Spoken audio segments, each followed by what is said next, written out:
যে ব্যক্তি চেটে পুটে খায় একেবারে খাবারের পাত্রটাকে দোয়া করে, বাহারের শরীয়ত কিতাবের মধ্যে এসেছে খাবারের পাত্র তার জন্য আল্লাহর কাছে দোয়া করে, আল্লাহ যে আমাকে শয়তান থেকে রক্ষা করেছে তাকে তুমি জাহান্নামের আগুন থেকে রক্ষা করিও।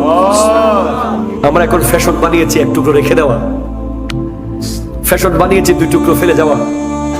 এটা ফ্যাশন নয়, এটা গরিব হওয়ার লক্ষণ, ঠিক কিনা? যে ব্যক্তি মাটি থেকে গোশত কুড়িয়ে খাবে তার অতীতের গুনাহ মাফ করে দেবে আল্লাহ। কথা আমার না, কিতাবের নাম হলো বাশারাতুল মাহবুব বিতাকফিরিজ যুনুব, লেখকের নাম আল্লামা ওসিউদ্দিন আজরঈ দামেশকি রাহমাতুল্লাহ আলাইহি। এখানে 480টার উপরে হাদিস এনেছেন উনি গুনাহ মাফ সম্পর্কে। তার মধ্যে একটা হাদিস এনেছেন ইমাম হাসান রাদিয়াল্লাহু তাআলা আনহুর এক খাদেম সাথে নিয়ে উনি উযু করতেছিলেন, উযুখানার মধ্যে একটা গোশতের টুকরা পড়েছিল রান্না করা। উনি এটা নিয়ে খাদেমকে দিলেন, খাদেম রাখো আমি উযু করে খাবো। উনি উযু করে ওঠার আগেই খাদেম খাই ফেলাইছে। তো ইমাম হাসান পাক বলছেন গোশত কই? আমি তো খাই ফেলেছি। আইরে আল্লাহ, তোমাকে তার খেদমতে রাখা যাবে না। কেন? তুমি জান্নাতি মানুষ হয়ে গেছো, মাটি থেকে গোশত তুলে খেয়েছো, আল্লাহ তোমার গুনাহ মাফ করে দিয়েছে।